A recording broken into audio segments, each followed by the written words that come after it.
preparing for our missions trip to Brazil, I'm a list maker. Does anyone out there ever love lists?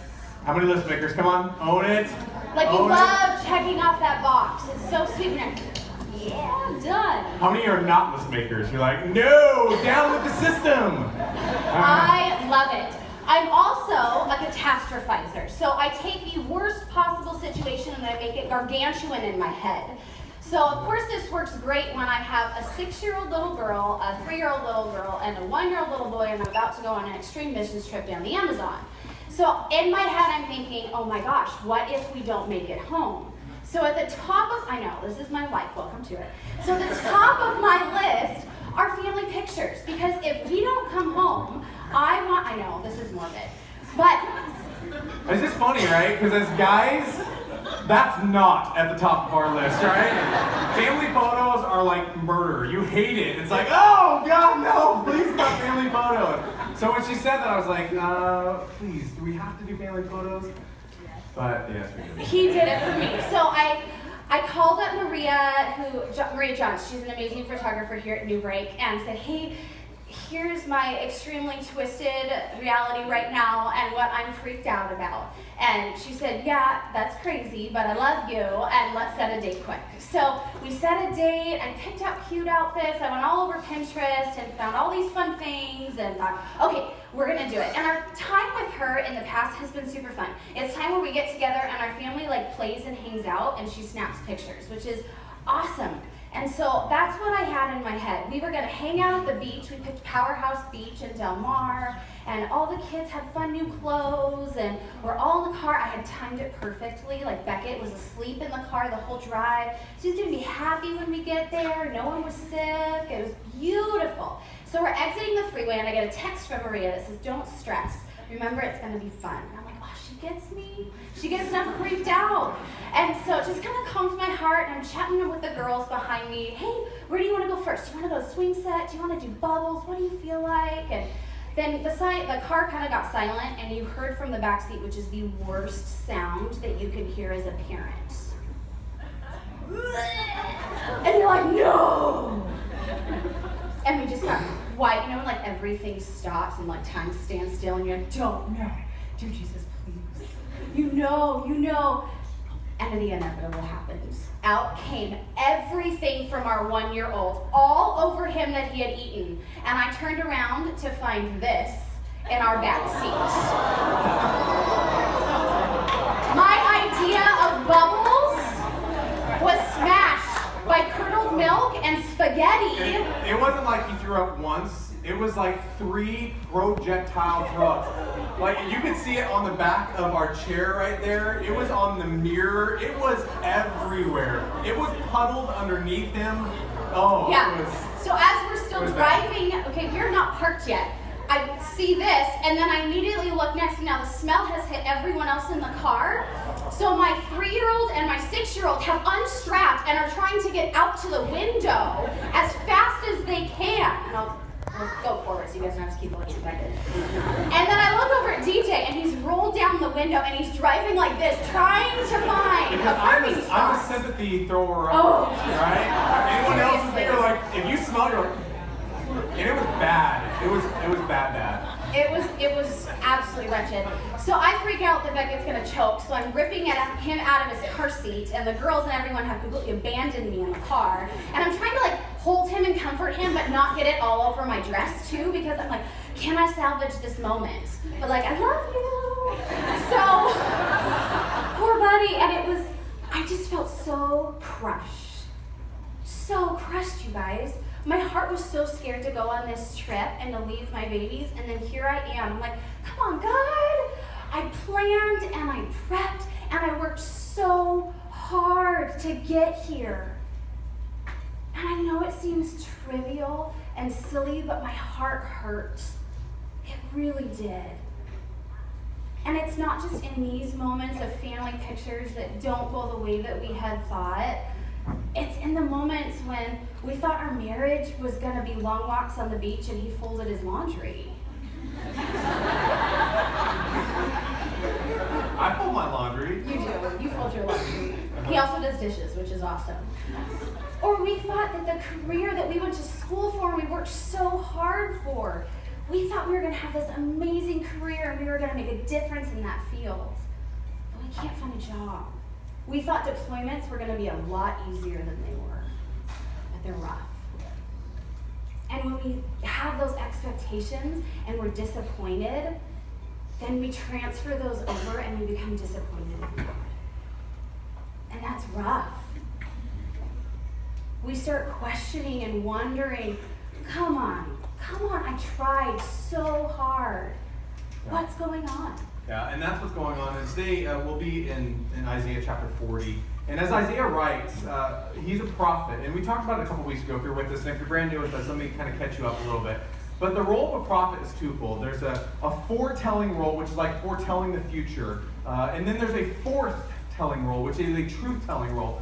And Isaiah does both throughout the whole book. But for the first 39 chapters, he's saying a lot of, hey, Israel, if you don't do this, this is how God's going to respond. Or, vice versa, if you do this, this is how God's going to respond. And he does it over and over again. So he talks about judgments, he talks about what's going to happen to the people if they don't start following after God and they don't stop following idols, because idol following is huge in this moment. And that's something that Isaiah and prophet after prophet after prophet is trying to get Israel to understand that, hey, there is a big God up there, and yet you're building idols. You're literally creating things, and then you're worshiping them. Sound like anyone else? We kind of do that, don't we? That way. Danny did that with the iPod and iPhone. He's saying take the Apple pill. Apple. We prayed for him there. No, but we do that. I'm guilty of that. Sometimes we make idols of our lives, and that's what Isaiah is saying here is, hey, don't make idols. Don't do that. And Israel's a lot like us. Israel goes through highs and lows in the relationship with God, like you and I do. And so he's just encouraging them. But what he's saying to them, look here at verse 27. He says, why do you complain, Jacob? Jacob's one of the leaders of Israel. And why do you say, Israel, my way is hidden from the Lord. My cause is disregarded by God. And I want to point out two big words, kind of phrases here. My way and what? My cause. Say again. My cause. My cause. My way, my cause. Whenever it's my way and my cause, I become pretty disappointed. That's when expectations, my expectations, the ones that I have, this is how it's supposed to look like. This is the way the postal life goes, supposed to go.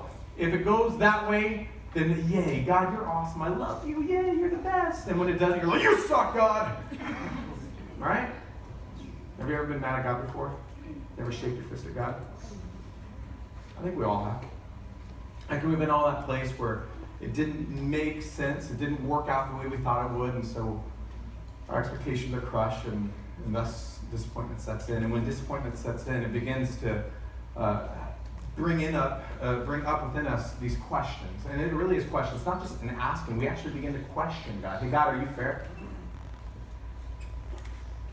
Do you care? You been there? What the heck, God? This was the plan. This is how hard I've worked. Where are you? You love me?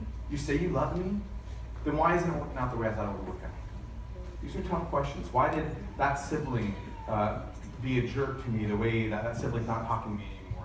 Why did I have to go through that death in the family? Why did I have to go through that divorce?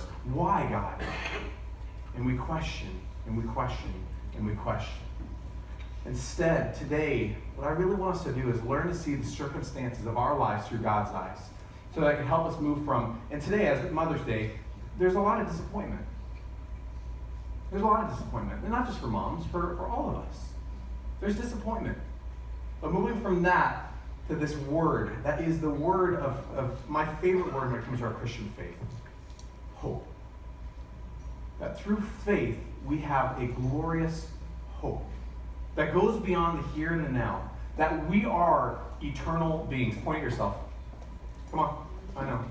Say, I am an eternal being. Something interesting if you really start to think about that. We are eternal beings. Now in this place, in this time right now, this is not eternal here now, but we are eternal beings. And we will go one of two places, this is what I believe. That we will go to heaven or we will go to hell. So we're eternal. So how do I learn to see my circumstances the way God sees them? How do I get his perspective on my life? And I think the first thing that you and I got to do is we have to resist this temptation to want to do it all on our own strength. And we constantly live in this tension of being built for community. When God looked at Adam, he said, dang, he needs Eve. Right, ladies? That's right. Yeah. And that was when you go, yeah, that's right. All right? So he needed community. He needed company. We need company. We're built for it. God looked at him and said immediately, dang, there's something missing. Yeah, it's that woman. Yet, at the same time, because of pride, because of fear, because of trust issues that you and I have, we tend to want to do things on our own strength. Because after all, if I give you like that piece of trust, if I give you that piece where I give a little bit more vulnerability to you, guess what you get over my life? It's a C word, control. And we don't like giving you control. I don't like giving you control. Because if you have control of my life, guess what you could do? Hurt me. I don't want you to hurt me. I've been hurt before. So I'm going to kind of do this to you. I'm going to keep you at arm's and foot length, and I'm just going to live my life this way. Yet we're built for community. So there's this constant tension between you and I. Constantly. And God wants to be able to help us. Totally does. Look at verse 6. It says, a voice says, cry out. And I said, what shall I cry out? All the people are like grass, and all their faithfulness is like the flowers of the field. The grass withers and the flowers fall, because the breath of the Lord blows on them. Surely the people are like grass. You and I, we're like grass. We don't have what it takes. Wait, what? I came to church today wanting to be inspired, saying, I do have what it takes, and you're telling me I don't? Nope. Sorry. You and I, we don't have what it takes. Not on our own.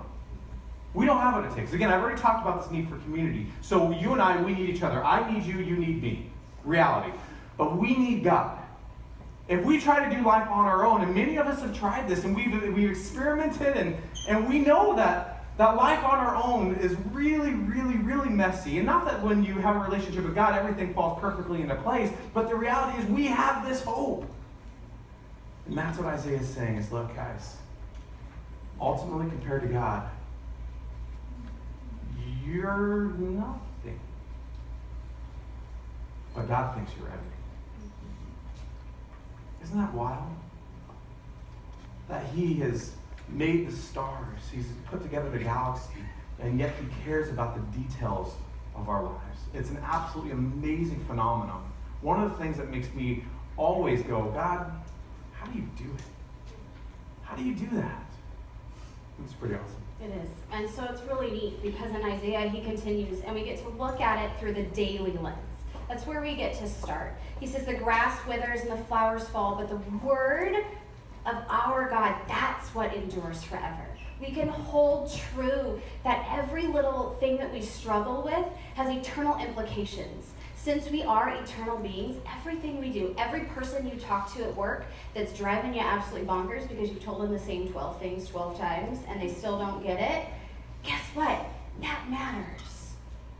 Teaching your kids to do their laundry when they're teenagers, even though they just want to leave it and wear the same dirty socks every single day of the week, it matters. It matters when you invest in that person. It matters when you invest in your marriage. It matters when you invest in your friendships. And when you invest not just in sitting in rows, but in sitting in circles. Paul encourages us in 2 Corinthians. Take a look at this. He says, therefore we do not lose heart. Though outwardly we are wasting away, yet inwardly we're being renewed day by day. For our light and momentary troubles, which in the moment, they don't feel so light and momentary, do they? They feel huge. They're achieving for us an eternal glory that far outweighs them all. So here's what we do. We fix our eyes not on what is seen, but what is unseen. For what is seen is temporary, but what is unseen, that's what is eternal. And so in those daily moments that seem super mundane, how are you going to pour in? How are we going to invest? How are we going to make those matter and see them in light of eternity? For me, right now, with 3 kiddos, just getting out of the house is utter chaos. And yet, I have to. Otherwise, I will be a hermit and I will be so sad. Because you all are amazing. And so just to get out of the house to come to church, this is what my life looks like. It is chaos, right? I had moms who poured into me and invested in me, and at a point in my life where I felt like it is too hard to get 3 kids out of this house, clothed and fed and taken care of. I can't do it. One of them encouraged me and said, hey, how can you change what you do to make it matter? I was like, what do you mean? And my son, Beckett, at 13 months old, loves to play in the toilet and unravel the toilet paper. What is it about that, by the way? Because you like can buy the best toys for a 1-year-old ever, and they still want to play in the toilet. So this is what I do. To get out of the house, I scoop him up because I know that God chose me to be his mom and to be in that moment. And even though it's hard and it seems super mundane to me, I was called to live a life of an example before all 3 of my kids. And that's my calling, is my kids. So I scoop him up and I put him in the sink and pray he doesn't turn the water on because they don't want to change his clothes again. But I let him pull everything apart and he experiences life. I have my 3-year-old come and stand next to me while I'm putting on my makeup and I talk about how incredibly beautiful God has made her. And in those mundane moments, God restores in me and says, hey, you're doing a good job. Press in. Keep going. And you don't always see it, and it's not always perfect, and he does turn on the water, and Bryn inevitably gets makeup all over her face, and it's just difficult.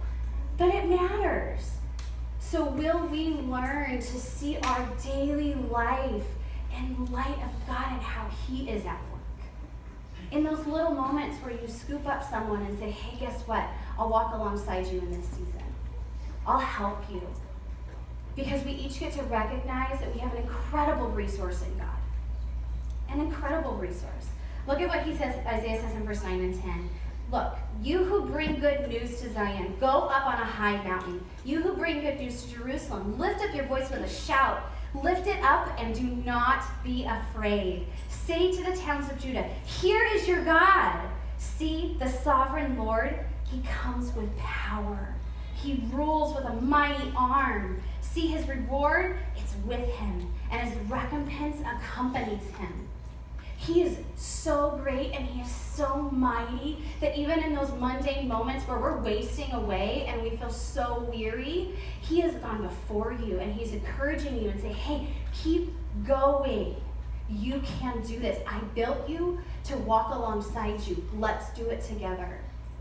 When we had just had our second daughter, I was super stressed out. I was trying to juggle 2 kids, which is way more than 1, and working and felt like called to a new role here and volunteering, and I was like, I don't know, God, I don't think I can do all of this. And so as everyone was setting New Year's resolutions, I thought, I can't even keep my life straight and food in the fridge and meals and all of that chaos. Are you kidding me? I'm not setting goals. And so I just prayerfully sat before God and said, what do you expect of me? Because I cannot do this. This is not what I signed up for. My kids were supposed to sleep through the night. They don't sleep.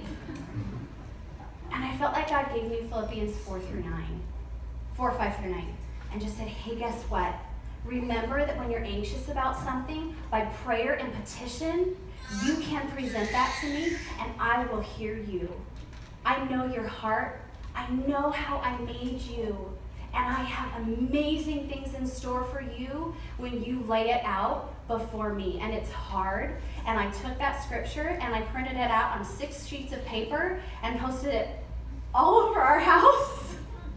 Not just posted around the house. We have mirrors all over the house too. So she wrote it out on every mirror. She posted the pictures on like the refrigerator and all throughout the house, and the mirror in the bathroom, and the mirror in our bedroom. I mean, it was everywhere. When I came in that day, I literally walked in, and I look around, and I look at her and I go, bad day, babe? Not wise words, by the way. Learn. But it was a bad day, and I struggled. And I continued to struggle, but it was a constant reminder where I felt like I said, write this on the doors of your house. This is what I have for you. Yeah, so will you and I remember that God's power is enough, even through like those daily things that we go through. And that's what we want to really hit on today. It's not just the massive, though you and I, we go through the massive. We're going to keep talking about that, but it's the little things. It's the daily things that we go through. Those are the things that are really going to build our faith. And so I believe that faith and miracles go hand in hand. they go hand in hand. That when we have faith and we walk out in faith, we're going to see miracles happen. We're going to see miracles happen with our kids. We're going to see miracles happen in relationships that are broken. We're going to see miracles happen. And when we went to Brazil this last week, it was the first week, we went for 2 weeks. The first week of mission, the second week we got to go to Rio and just go on vacation, which is really good for a marriage, by the way. If you haven't been on vacation, you need to go with your spouse soon. That first week, we went with 21 people all together, and we built a church in Manaus. There was a little village called Suma Uma. There's actually Suma Uma 1, Suma Uma 2. We're at Suma Uma 2. And built a church. We painted the pastor's house inside and out. We handed out water filters, about 50 or something. How many, Dan? 30. 30. Water filters, so we taught them kind of the health piece of it. And then we got to hang out with the villagers and just play soccer. They love soccer. And holy cow, like a 5-year-old defeats me like crazy. Like he's like running around me like ninja. It was crazy. And so we just got to hang out with them. It was a lot of fun. But then on our way back, we went to the meeting of the waters, and that was really cool. And then we went to this place where you can go fishing, sort of. You feed the fish, and it's the largest fish in the Amazon. They're 250 pounds. They're massive. Huge, fish. huge. They're called Pirarucu. Pirarucu. He doesn't speak I Portuguese. can't do it very well. And so, large fish, that's what I like to say. They were large fish in the Amazon. And so we're feeding them, and it was a really cool experience doing that. But then Mark Lemos, the missionary we went with, he goes, "Hey DJ, come here now." And I'm like, "Oh, is everything okay?" And he goes, "Yes, come here. He goes, "Hey, the owner of this kind of touristy thing where you get to feed the fish wants you to pray for him." I'm like, "Really?" And he, "Yeah, he wants you to pray for him." And I'm like, "Okay." So I call the team, and the whole team gets together. And then this guy who has cancer in his abdomen, he had 2 weeks before we'd gotten there, had surgery, but about a good quarter of it was inoperable. Couldn't do anything about it. And so a week before we'd gotten there, he had a dream that a missionary was going to come with Americans, and that the American pastor was going to pray for him, and he was going to be healed. That's crazy. And he's saying this to us, and he's tearful and just, genuine as I'll get out. And in that moment, I prayed with more faith than I've ever prayed in my entire life. And I believe to this moment right now that this man in the yellow will receive complete and total healing. That was the most powerful moment in this trip for me. And the funny thing is, I thought the mission was over. Like, we'd already built the church. We'd already handed out the filters. We'd already painted the house. We were just on our way home now. God does amazing things in our lives when we step out in faith. And if you want to see miracles happen in relationships, if you want to see marriages restored, if you want to see your kids come to a place of understanding who God is, and that might be your adult kids that are 30 or 40 years old, if you want to see miracles happen in your life, and we want to see miracles happen in my life, you and I, we have to begin stepping out in faith. And it happens daily. It's in the mundane that we get the faith for the massive. It's in those times of the little things where we ask God, "Hey, what direction do you want me to go today? Where should I be with my kids?" Or those little things that add up to the big things. It's where we learn to accept God's desire that He would care for us, even in and through those hard times of life. How many know that life is hard? Life's difficult. Sometimes life just straight up stinks. It's hard. But my first responsibility is actually to myself. That's my first responsibility. I can't give you anything if I have nothing to give. It's not going to happen. And so I got to accept God's care and His desire to work in my life. Look what Isaiah says in verse 11. That God, He tends His flock like a shepherd. He gathers the lambs in His arms and He carries them close to His heart. He gently leads those that have young. God is there. He wants to be there. He is there. I think it's us actually grabbing hold of His hand and then letting Him lead us. So, will we trust? Will we trust that He cares for us? Will we trust in those everyday rhythms for how we ought to live our lives? The resting and the working hard, the trusting and the pieces that we have doubts, the expectations that we have. Will we continue to walk out with God, not giving up or giving in, but being reliant? knowing that there's going to be peaks and valleys in our relationship with him. That's just the inevitable. It's going to happen. We talked about that. But remember, as we go through peaks and valleys, our goal as Christ followers is to have a higher high and not quite so low. That's our goal as Christ followers. Continue to grow in maturity in our relationship with God. And the way that we do that is we fill our mind and we fill our hearts with the reality of who God is and how he views your world and my world. His reality, not my reality, not my way, not my cause. His reality, his way, his cause. Look at verse 12.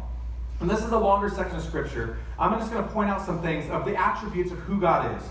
Who has measured the waters in the hollow of his hand, or with the breadth of his hand marked off the heavens?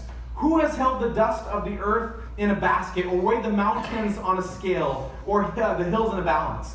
Who can fathom the spirit of the Lord, or instruct the Lord as his counselor? Whom did the Lord consult to enlighten him, and who taught him the right way?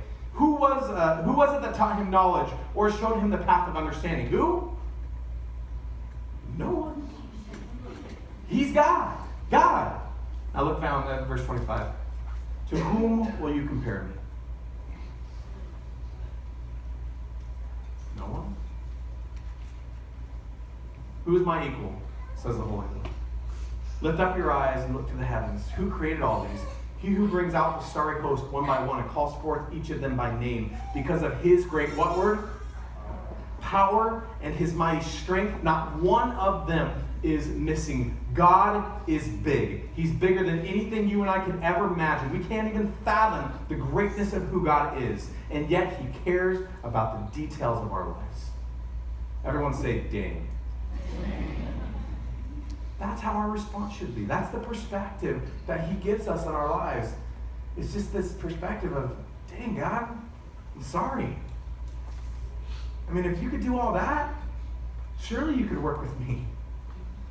Surely you know the details. Surely you could work in the mess.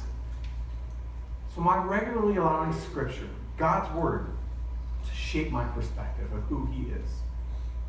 Because that's the key. That's why every answer that we have as pastors is, how do I grow my relationship with God? What do we always say? Read Scripture, pray, and put yourself around people that are inspiring your faith. It's a threefold thing. That's always the answer. It's not anything that's crazy or mind-boggling. It's three things. Read the Word of God. It's his word to us. Pray, seek God, and listen as you pray to him. And then put yourself around people that love you and want to see you grow in a relationship with God, that are ahead of you, beside you, and behind you. All three of those help you grow in your relationship. So those are the things we need to do. And one of the things that's super important is we get to test our expectations. So as we get God's word in us and we learn more about his character, we get to test him. What is your perspective for my life, God? He says here, Isaiah says in 27, why do you complain, Jacob? Why do you say, Israel, my way is hidden from the Lord. My cause is disregarded by my God. He knows what your expectations are. And we think that they should look like this.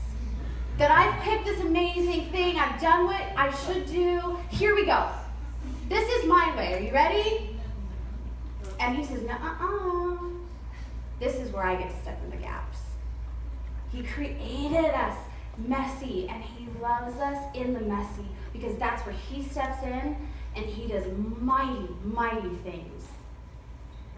He helps us to learn to manage our expectations and to test those against him, because that mundane that we feel, it adds up to the massive things in our life.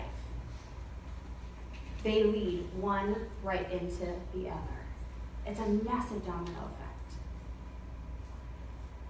So we can find hope in the fact that unlike us, when we feel like we're withering away inside and we're falling apart, he is strong and he is mighty. In 28, Isaiah continues to encourage them and says, do you not know? Have you not heard? I love how he's kind of like irritated with them. Like, seriously, guys? We're at verse 28. Figure this out by now. The Lord is the everlasting God, the creator of the ends of the earth. He will not grow tired or weary. Isn't that so encouraging? And his understanding, no one can fathom. So when we're at the end of ourselves and we need someone to step in the gap, That's him. Because at the end of us, that's where God does mighty and incredible things. There's a family at our Scripps Mason campus who went through the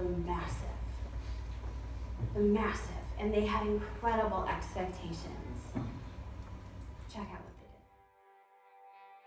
did. We were married in September of 2009. We talked about kids, we wanted to have a family. And 3 months later, we got pregnant with Ava. We brought her home, and for the first 5 weeks, we just thought everything was normal. Trish started noticing like her color change. And I kind of brushed it off as just she's being a mom, just reading into every little thing. And Trish said, I'm taking her to the doctor, there's something wrong. And so I obliged her, and I stayed home, and I was finishing putting together baby furniture. So I was busy, and I was like, I don't have time for this. Right away, they're like, we're gonna walk you over to the ER, So I knew right away, this is bad. Like, still not knowing, because they didn't tell me that they were thinking a heart defect. They just said her oxygen's low, her color, she's like a dusky blue color. She needs to go next door right now. So they walked us over. They whisked her out of my arms from being in the stroller. It was a really, really frightening experience.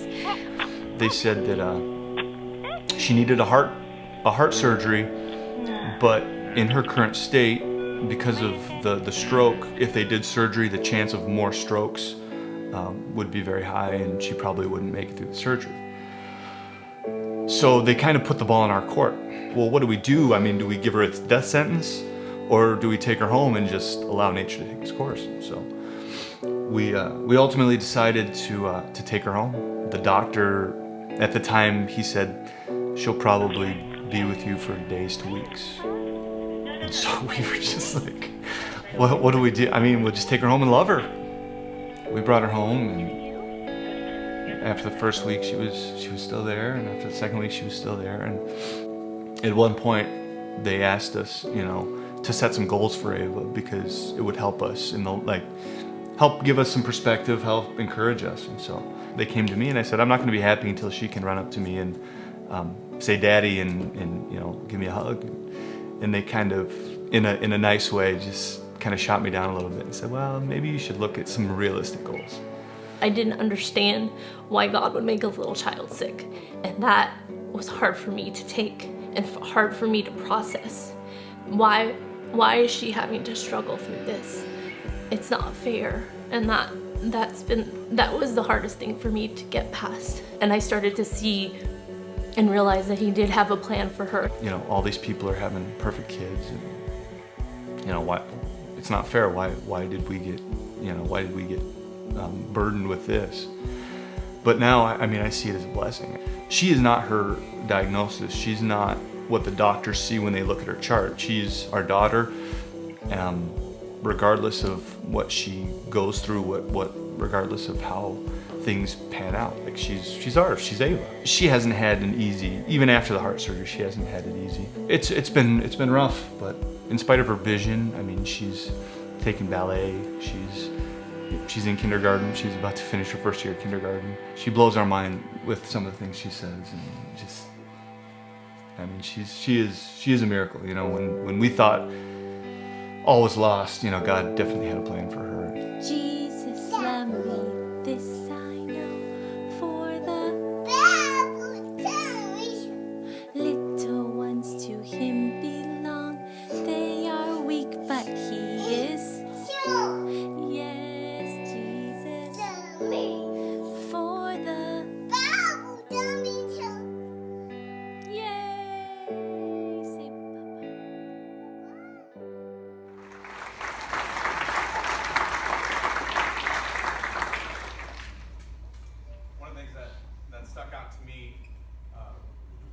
was just how both of them said, it's not fair.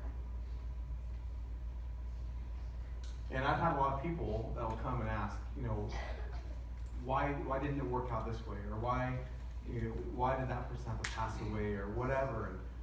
And oftentimes my answer is, I don't know. And see, that's the hardest place, is when we don't know. and sometimes we can't completely understand. That's where that faith piece, that faith is what helps us to understand that God empowers us.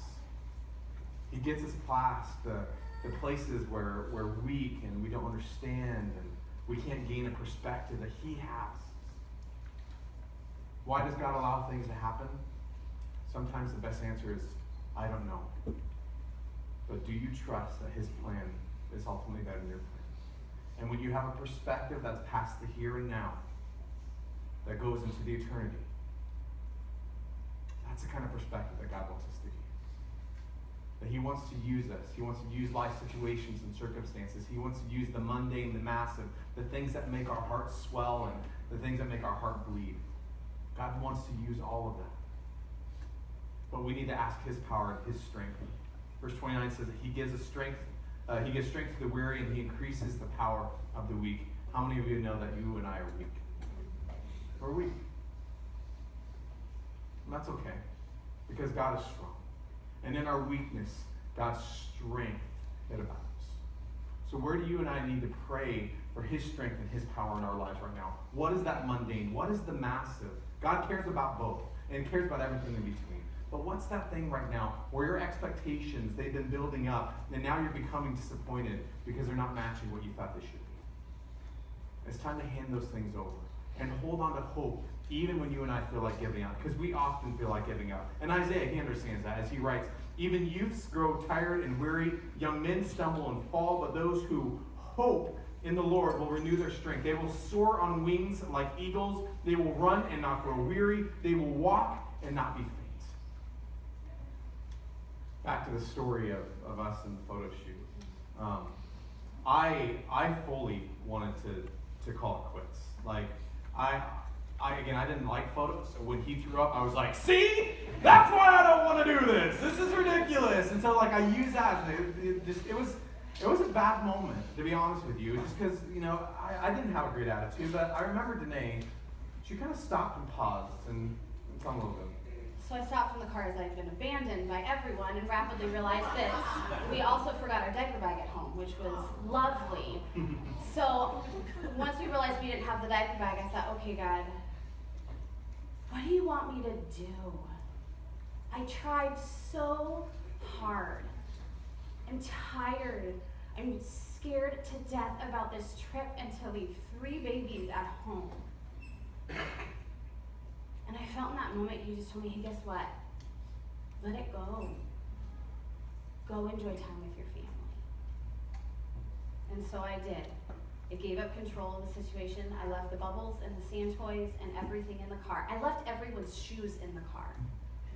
We found Clorox wipes. The guy behind us had some in this little storage container that was right next to us, and so we cleaned up the car as best we could, sort of. And we had 3 grape booger wipes. That was it, and 1 baby diaper. That was it. So we did our best to clean him up, not with the Clorox wipes, and we, disclaimer, we're good parents, and headed out to the beach. And we met up with Maria, and I said, I am so worn out, and she was so encouraging. And we walked out onto the beach, and she played, and our kids ran and had fun. And now we have images like this, where I feel like God said, hey, guess what? I care about your heart. I care about your family. And that you're scared to go on this trip. But I have you. And He cares about our marriages.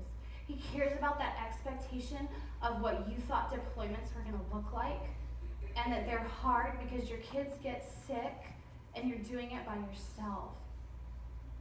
He's with you. He cares when you want that career and you're working so hard for it.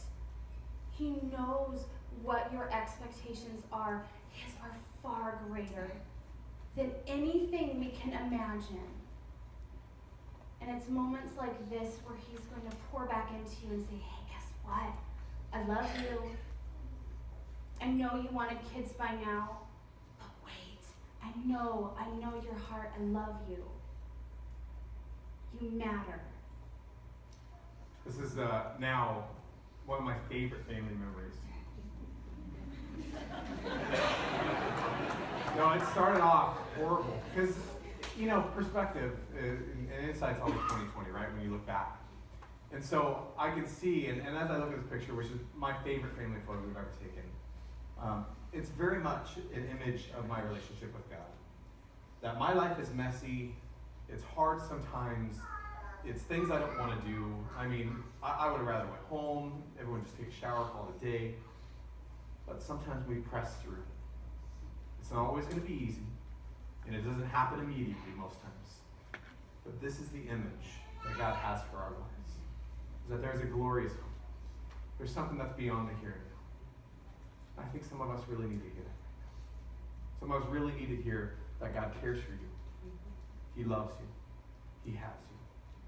And you and I, we need to rest in that. Would you bow your heads and close your eyes? I think there's some of us in this room right now that are really having a hard time with this whole expectation thing. That we thought one thing and other things are happening and we're becoming disappointed, and we're becoming specifically disappointed in our relationship with God. If that's you, I just want to pray over you, but would you raise your hand so I know who you are? Just raise your hand. The expectations are kind of getting the best of you. Disappointment setting in. Yeah, lots of us. You can put your hands down. Father, thank you for those of us in this room right now that are so desperately in need of you and specifically the strength that you provide us. Lord, I pray that whatever the situation may be, if it's something mundane, in between, all the way to the massive, Lord, that you are God. You are the same God that placed all the stars in the sky, that measures this galaxy, that puts the mountains in balance, Lord, that you are an incredible, brilliant being. And Lord, that you are enough for us. Help us to lean in on you. Help us to gain understanding through diving into Scripture and through our prayer life and through people that are before us and beside us and behind us. And Lord, I pray that you would inspire us to grow, even when life just stinks or when life's great. In all moments. But help us with these expectations. Help us when we feel disappointed. Help us when we feel like giving up.